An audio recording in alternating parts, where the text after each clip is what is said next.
Child dies in 4th of July crash, San Antonio PD says. The 5-year-old boy was not wearing a child seat. Child ejected from car crash, rollover accident. 5 injured, 4 with life-threatening injuries. Child was not in a car seat. Would have been way worse. First responders stressed the importance of car seats after Port Arthur crash involving a mom and infant. When first responders arrived to the scene, the infant was still strapped in their car seat, uninjured. These are just the first 3 headlines that showed up on Google today about children in car crashes in the last few days. There are dozens more from this week that I didn't mention. Safe Rides for Kids, which is an organization of safety experts, tells us that the leading cause of death of children ages 3 to 14 in the United States is motor vehicle crashes. Former U.S. Surgeon General C. Everett Koop has said, "If a disease were killing our children at the rate unintentional injuries are, the public would be outraged and demand that this killer be stopped." Well, innocent children are perishing in car crashes, and it is something that can be stopped. As a mother of 4 children, I have spent a lot of time buckling and unbuckling children into car seats over the last 16 years. The recommendations have changed over the years for how long to keep kids rear facing and how to buckle them in their car seats. I've spent countless hours researching and learning the best ways to keep them safe. It's important to keep up on topics like this that will keep our children, our nieces and nephews, our grandchildren, or even just our friends' children safe when they're riding in our vehicles. I have learned a lot over the last 16 years about why it's so important to correctly install car seats and ensure that anyone else who's transporting your children do the same. And I'll be sharing a few ways with you today to help keep those death and injury numbers down for our innocent children.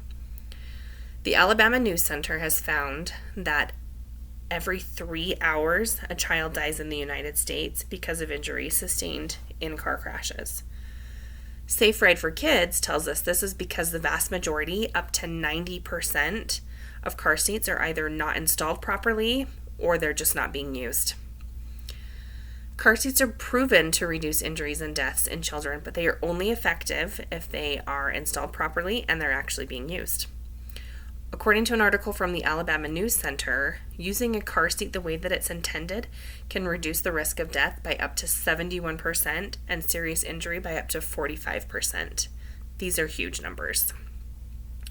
For these reasons, it's critical to know and follow the recommendations for booster seats and car seats when driving with children. There are ways to help lower the statistics of child death and injuries in vehicle crashes. The CDC and American Academy of Pediatrics have specifically outlined a few different ways. They are keeping kids rear-facing as long as possible, to keep them in a forward-facing seat using a harness and the tether strap for that seat until they outgrow it, and 3, keeping them in a booster seat until they reach the height limit, which is usually 4 feet 9 inches. By adhering to the age and weight recommendations, you can drastically help decrease these death numbers and serious injury numbers in automobile accidents. Now, the first step is rear facing.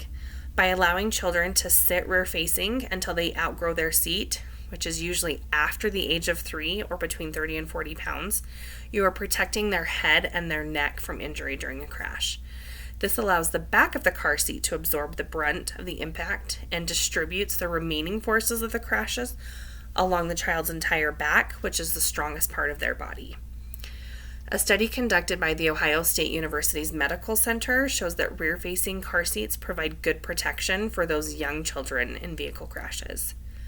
The second step is forward-facing children with a harness and a tether strap.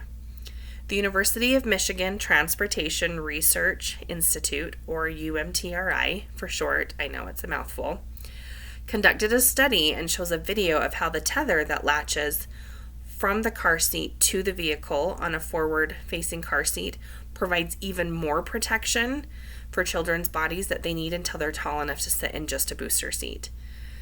These tethers, tether straps, when they're used properly, help prevent the child's head from going forward farther and snapping back.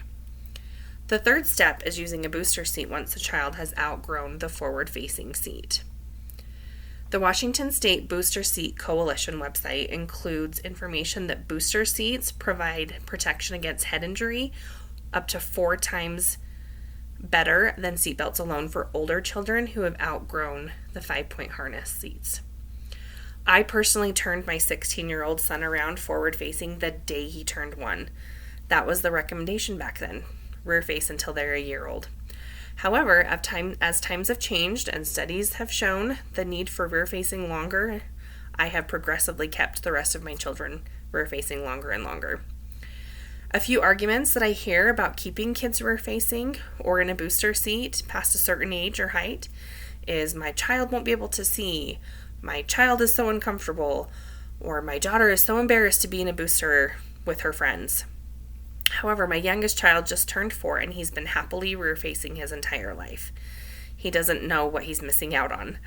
He's comfortable, he's happy, and most importantly, he's safe. As far as my 10-year-old daughter goes, she just knows that's the rule and it's non-negotiable. We as parents and adults are responsible for making those important safety decisions for our children. Now, it can be easy to feel that these statistics and these rules don't apply to you. You're a safe driver, your kids are fine in their seat. However, can you imagine if it was one of your children that I had just talked about at the beginning of the speech, that your child was in a headline for being seriously injured or killed in a car accident? How horrible would you feel that you didn't take those few extra minutes buckling them up and letting them just sit in the back seat of the car? Wouldn't you wish that you had just taken those few minutes to buckle them? Now, on the other hand, if you did get in a car accident, how relieved and grateful would you feel that you had taken that time to make sure that your kids were safe in their seat? Now, we've spent a few minutes talking today about why it's important to keep kids safely buckled properly in their seats. There are some other things that you can do while you have children and you're driving behind the wheel. Studies and experts have helped us see that car seat safety is a huge concern, and the death or serious injury of a child is not something should be taken lightly. So today, I encourage you and challenge you to spend just a few minutes going to the CDC website or SafeRide4Kids.com. You can become more confident in the seats your children should be using in your vehicles. Then I want you to think of 2 friends or family members that you can share this information with. These few minutes of research will make you feel more empowered and make our vehicles a safer place for children and help reduce those statistical numbers and change the headlines of the news.